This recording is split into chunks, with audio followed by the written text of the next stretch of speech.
The AM Show. Jessica Mudditt is an Australian journalist who spent 4 years in Myanmar, living there and working as a reporter. She says the country is shrouded in mystery and often misunderstood by many in the West. Myanmar has been in the spotlight this year for the military takeover that ousted the leader Aung San Suu Kyi. So the question, would she go back, and what did she learn about life in this mysterious country? Jessica joins us now from her home in Sydney. Jessica, good morning. Hi, thanks for having me. Thank you so much for joining us. I actually travelled to Myanmar our Prime Minister travelled to Myanmar in 2012, and it was like the world's attention was on Myanmar at this time. It was transitioning, wasn't it, from a dictatorship to a democracy. There was hope and optimism, and it's all sort of gone to custard now, hasn't it?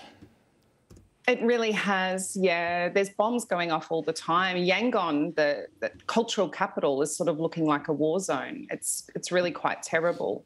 And Myanmar had come so far, which just makes it really sad. Even if democracy is restored, I'm not sure how much this will put progress back by. You wouldn't live there now, would you? You couldn't. No. There's an American journalist in prison. We have an Australian academic in prison who's facing a 13-year sentence. All the foreign expat community has basically evacuated, except for a tiny minority.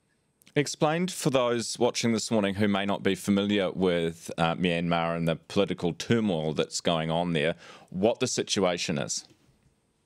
Well, Aung San Suu Kyi won a landslide victory when I was there, which was really historic. So that was the end of dictatorship, and that was in 2015. And she governed for 5 years with not so much as a peep, really, until the beginning of this year. And then on February 1, there was a coup. So the tanks rolled into the capital city. And Aung San Suu Kyi is back in house arrest, and all the rights and freedoms that were granted to the media and to civil society have been stripped back. So every private newspaper is now an illegal entity, and the only media left is the state-run newspaper. It's absolutely frightening. You must have seen some pretty horrific, not just like earthquakes and monsoons and a whole bunch of other stuff that you experienced while you were there. You must have seen some pretty scary things. Well, it was scary in the lead up to the 2015 election because I was actually the first foreign staff editor working at the Global New Light of Myanmar, and there we were receiving warnings that our office might be attacked, and we weren't quite sure from who because we were the state-run newspaper. But nonetheless, it was scary, and nobody was sure whether there would be a coup if the military would respect the results, because they have this history of overturning election results. But then when it was peaceful, everyone was sort of, I guess, lulled into a false sense of security. But leading up to election day, it really was quite frightening. We had security stepped up. We had drums of chemicals moved away from the newsroom. And every day there was this huge sense of anticipation on the streets as well. Why did you stay then? Because for a lot of people, they'd think, well, goodness me, you've got a death wish. Why on earth would you want to remain in a place like that? Do you love the country? True. Yeah, I do. It's a very special place, and anyone who's been there, you become quite intoxicated by it. The people, on the one hand, there is a brutal military, but the people of Myanmar are incredible. They're so kind and peaceful.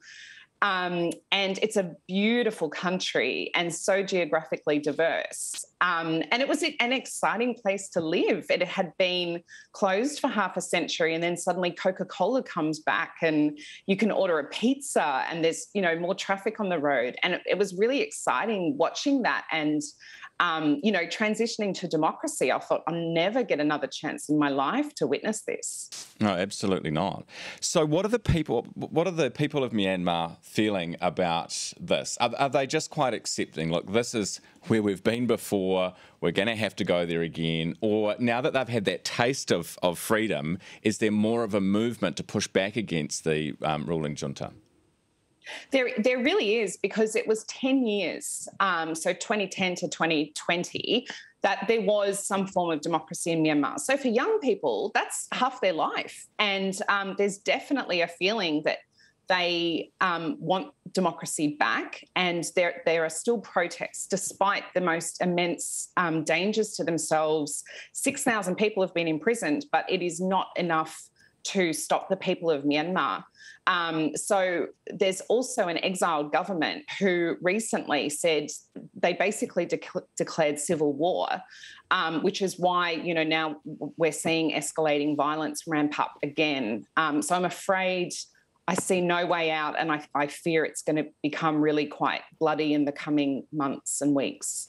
You had an incredible experience, Jessica, but as another female journalist, I sit here and I think, why in the first place? Why a young, probably at the time, female journalist from Australia to actually go there? What lured you in? And did the welcome mat get put out for you in the way you had hoped when you first arrived? No, not at all. I first joined the Myanmar Times and I was wildly excited, and my expectations were way too high. I thought it was going to be a really close-knit, small group of expat editors, but all I got right was that it was a small group of expat editors. And I'd come from Bangladesh, so I was already quite used to Asia. But the first morning I started work, they all walked out without me on their tea break, and that continued as a pattern, and they were just cool and frosty. So it took a little bit of time. I became friends with the Burmese translator and a couple of my other Burmese colleagues, and slowly, I had some nice colleagues in the end. But it was really disappointing, especially that first day when you're nervous and excited, and then to know that you're excluded. It's not a nice feeling. You say there was 5 years it was hunky-dory, everything was going quite nicely. So why the overthrow? Why the military decided to take it back? Because, people don't do stuff just for the arse of it, Well, it was kind of 2 steps forward, 1 step back. So even under Aung San Suu Kyi, there were a lot of really problematic things happening.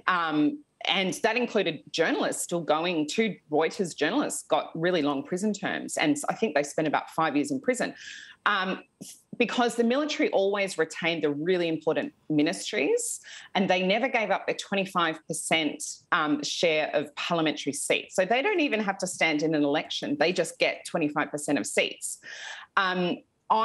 I have heard some really knowledgeable people express the idea that this is maybe there are maybe economic reasons for what's happened, and that the military, with a really robust democracy, would have to give up some of those vested interests. I mean, their tentacles reach into every sector of the state. And so it was almost like having a tantrum, that they just decided, and a very select group of people decided that this was no longer convenient. And I think they grossly underestimated the people's reaction to this.